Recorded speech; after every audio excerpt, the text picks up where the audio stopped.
Halo semuanya, perkenalkan nama saya Bisa Alfonso dari kelas 11 PPG 5 nomor absen 9. Pada kali ini saya akan mempresentasikan mengenai aplikasi Windows Form App saya menggunakan C# dan menggunakan class diagram. Di sini saya membuat aplikasi yaitu forum penjualan ikan. Di sini teman-teman bisa lihat saya sudah tambahkan ada group box 1 dan group box 2. Yang group box 1 berisikan tentang penginputan nama ikan, ini juga text box untuk menginput, kemudian jenis ikan, text box untuk menginput, berat, ini ada numeric up down untuk menginput, stok, lalu ini ada numeric up down lagi untuk menginput. Kemudian akan ada button tambah. Kemudian di bawahnya ada group box edit ikan yang dimana berisi tentang nama ikan yang akan diedit, jenis ikan yang akan diedit, jenis ikan yang akan diedit, berat ikan yang akan diedit menggunakan numeric up down juga, dan juga stok ikan yang akan diedit. Kemudian ada tombol edit ikan. Nah, di sini teman-teman juga bisa lihat bahwa sudah ada data grid view untuk menampilkan data dari ikan yang akan ditampilkan. Di sini ada kolom ID, nama ikan, jenis ikan, berat ikan, dan juga stok ikan.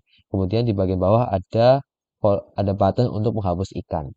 Nah, di sini saya menggunakan class diagram yang berisikan yang pertama adalah field. Jadi field yang saya gunakan adalah berat untuk mengisi field dari berat ikan. Kemudian ada ID, ada jenis, nama, dan juga stok. Untuk properties, di sini saya menggunakan berat, ID, jenis, nama, dan juga stok. Lalu metode yaitu edit ikan dan tambah ikan. Di sini berat menggunakan tipe data integer, ID menggunakan tipe data integer, jenis menggunakan data string, nama menggunakan jenis tipe data string, dan stok menggunakan tipe data integer.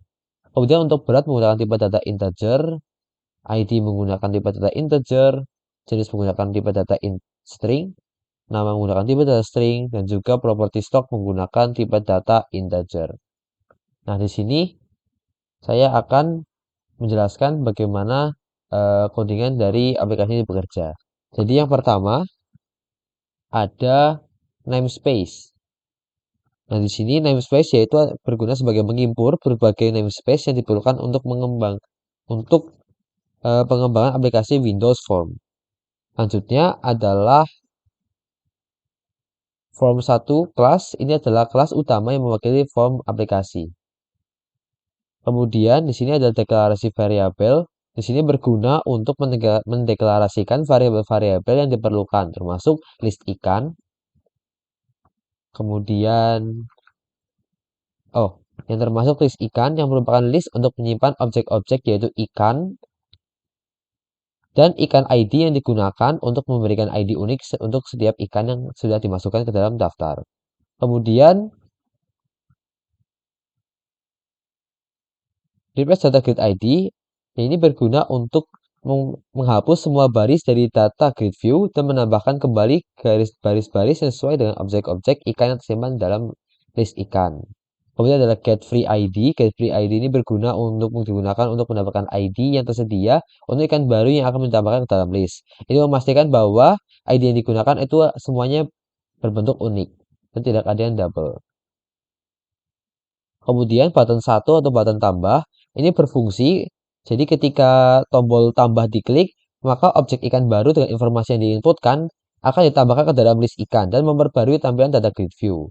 Kemudian ada button 3 atau tombol hapus. Jadi ketika tombol hapus diklik, menghapus ikan yang dipilih dari list ikan dan memperbarui tampilan data grid view. Kemudian ada metode select ikan, yaitu metode ini mengambil ikan yang sudah dipilih dari data grid view dan mengembalikan objek ikan yang sesuai. Kemudian ada data grid view 1 cell click. Ini berfungsi sebagai ketika sebuah sel di data grid view diklik, memperbarui form dengan informasi ikan yang dipilih. Dan yang terakhir adalah event handler button 2 klik. Ini berfungsi sebagai ketika tombol simpan perubahan diklik atau edit diklik, mengedit ikan yang dipilih dengan informasi yang baru, dimasukkan dan memperbarui tampilan data grid view. Kemudian untuk bagian codingan ikan sendiri, di sini saya menggunakan yang pertama adalah deklarasi properti. Kelas ini memiliki properti ID yaitu ID, nama, jenis, berat, dan juga stok. Kemudian ada metode tambah ikan. Metode ini digunakan untuk menetapkan nilai-nilai properti ikan saat membuat ikan baru. Ini menerima parameter-parameter untuk ID, nama, jenis, berat, dan juga stok ikan. Kemudian ada metode edit ikan. Metode ini digunakan untuk mengedit nilai-nilai properti ikan yang sudah ada. Ini menerima parameter-parameter untuk ID, nama, jenis, berat, dan juga stok ikan yang baru. Kemudian ada field private. Field private ini adalah kelas ini menyimpan field privat untuk menyimpan data terkait ikan seperti ID, nama, jenis, berat, dan juga stok. Dengan demikian, kelas ikan ini berfungsi sebagai blueprints untuk objek ikan dengan metode-metode yang menambahkan dan mengedit data ikan. Kemudian, langsung saja kita coba untuk aplikasinya.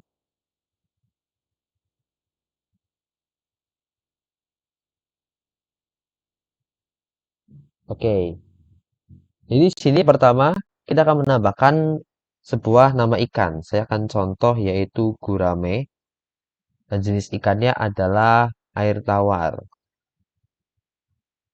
Untuk berat ikan saya akan tambahkan sekitar 6 dan juga stoknya adalah 1. Maka ketika saya klik tambah, maka gurame akan muncul di sini di dashboard data review dan dengan ID yaitu 0. Jika saya tambahkan lagi ikan lele, lalu saya ubah ini menjadi air asin, berat ikan adalah 5 dan 2, maka akan muncul lagi ID nomor 1 yaitu ikan lele air asin dan juga berat ikan adalah 5 dan stok ikan adalah 3. Nah, kemudian saya ingin mengedit sebuah data di sini. Nah, kemudian saya akan mengedit sebuah nama ikan. Soalnya tadi di sini saya sudah menambahkan gurame, air tawar, beratnya 6, nya 4. Oke, lalu kemudian saya mau mengedit bahwa nantinya nama gurame ikan ini akan menjadi ikan lele. Lalu jenis ikannya adalah air asin, berat ikan adalah 2, dan stok adalah 3. Maka ketika diklik, maka akan terganti yaitu ID 1 dan nama ikan menjadi lele, jenis ikan menjadi asin, berat ikan menjadi 4, dan stok ikan menjadi 3. Dan apabila saya ingin menghapus, maka saya tinggal memilih kolom yang ini, kemudian saya pilih hapus ikan. Maka ID yang maka data yang sudah ada disimpan di sini maka sudah hilang, teman-teman. Nah, sekian yang bisa saya sampaikan. Saya minta maaf apabila terjadi kekeliruan atau terjadi kesalahan kata. Lebihnya saya mengucapkan terima kasih karena sudah menonton. Bye-bye.